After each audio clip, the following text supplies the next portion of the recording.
is the Big O Show.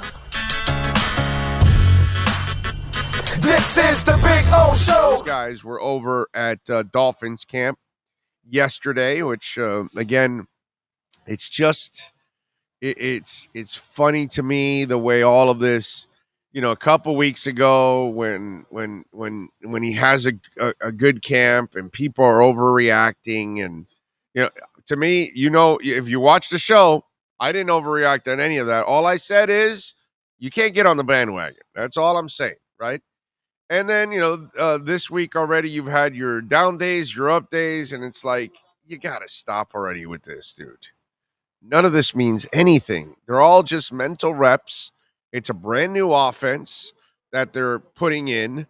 Everybody's got to adjust. They'll be fine on defense. They'll be fine on special teams. But the offense is going to take a little bit to kind of work through. So why are you going to go crazy on one day that there's some good throws, the next day that there aren't good throws, or there isn't a connection or whatever? It's just silliness that I don't understand why there's overreaction. I'll give you a great example. Deshaun Watson. And this is how the media plays it, and this is why I'm going to, piggyback off of the whole Tua thing, but I'm not going to use Tua so much. I'm going to use instead Deshaun Watson. So what do you think happened in camp, by the way, with Deshaun Watson? Did you hear about that? You didn't hear about it? I know he threw an interception or something. He threw a couple of interceptions and pick sixes. That's rust. Deshaun Watson played poorly at practice, most definitely not what the Browns fans wanted to see from OTAs this week, but nevertheless, the QB showed off his rust. Some videos, top-tier Browns defenders having their way with Watson hitting the web, and it's showing interceptions. Surely it's not really the end of the world that Deshaun Watson is struggling right now, but if these issues persist throughout camp, Browns fans may start to hit the panic button. You know why they do this? Because the accusations are piling up. So that's really what you should be concerned about, obviously. Did you sign a dirtbag, which you probably signed somebody that's twisted and sick. But then you have a bad day at camp, which, by the way, don't you have bad days at work? Like we all do. And Deshaun Watson's a proven player. Like, who gives it if he throws a couple of interceptions? You know what I'm saying? And he's learning a new system as well. It's like, it's so silly, dude. But why do the media do it? Because in the Cleveland thing, the other stuff off the field is now growing and becoming another concern again for them. And so now all of a sudden he doesn't have a good day in camp, which every quarterback has bad days, dude. Bad games, bad days, bad weeks. That's how it is. But this is the silliness. And then they're sure to get you guys hook, line, and sinker. I mean, this is what they do. This is what they do in politics. This is what they do in news. This is what they do in entertainment. This is what they do in sports. And they find whatever chum they can to throw it in the water to make you all bite. And they make you all overreact over a ton of things that there's no reason to overreact on. And this is just like the Tua stuff. It's just silliness to be living off of each pass or each practice off of any of this. It's just ridiculous. But there's an agenda. There's clicks. And that's all this is. Clickbait stuff. And they get you guys to do it. And they get, obviously I'm talking about it, but not the way they wanted to talk about it.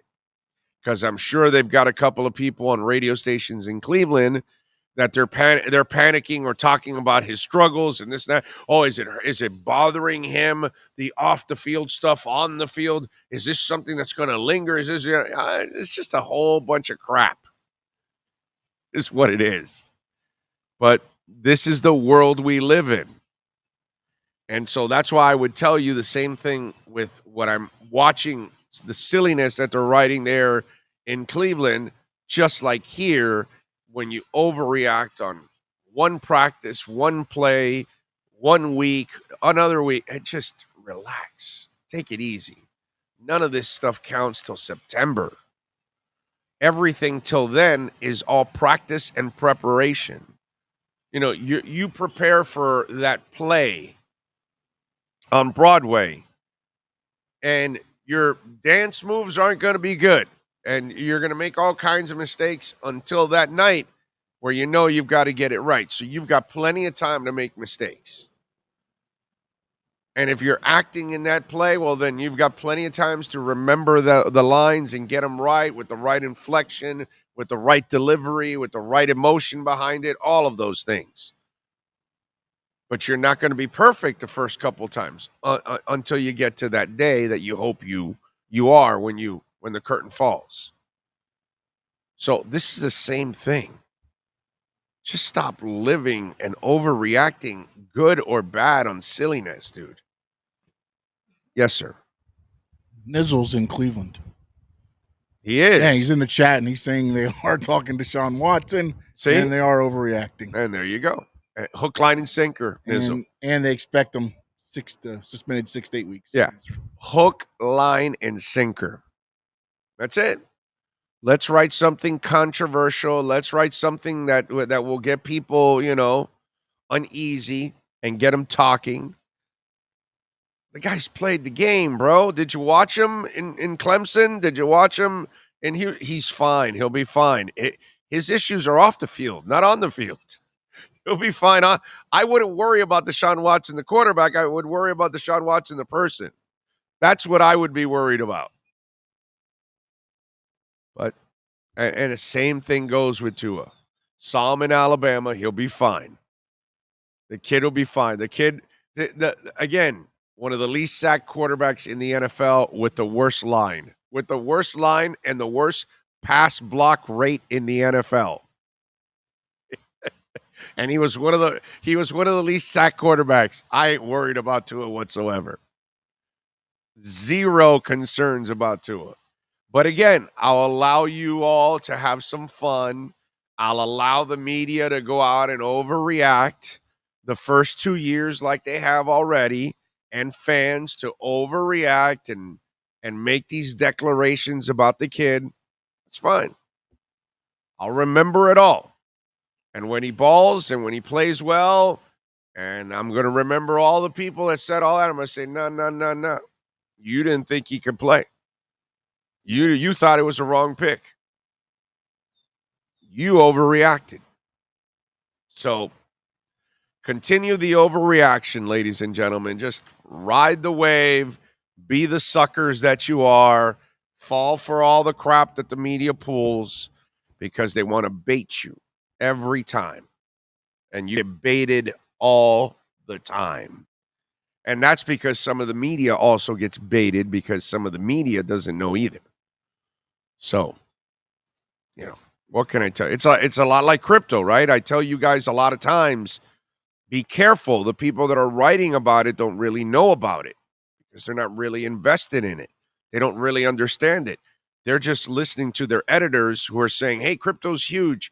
It gets clicks. Write something about it. I don't care, even if it's FUD, but get something. And if it's FUD, like Watson, like Tua, people fall for it. It's the way the game is played. I just would like to keep some of you a little bit more level-headed on this. That's all I'm trying to do. No shot. No shot. Sean says no shot. There's no way I'll be able to keep you guys level-headed. Some of you, at least. I think some are. Yeah.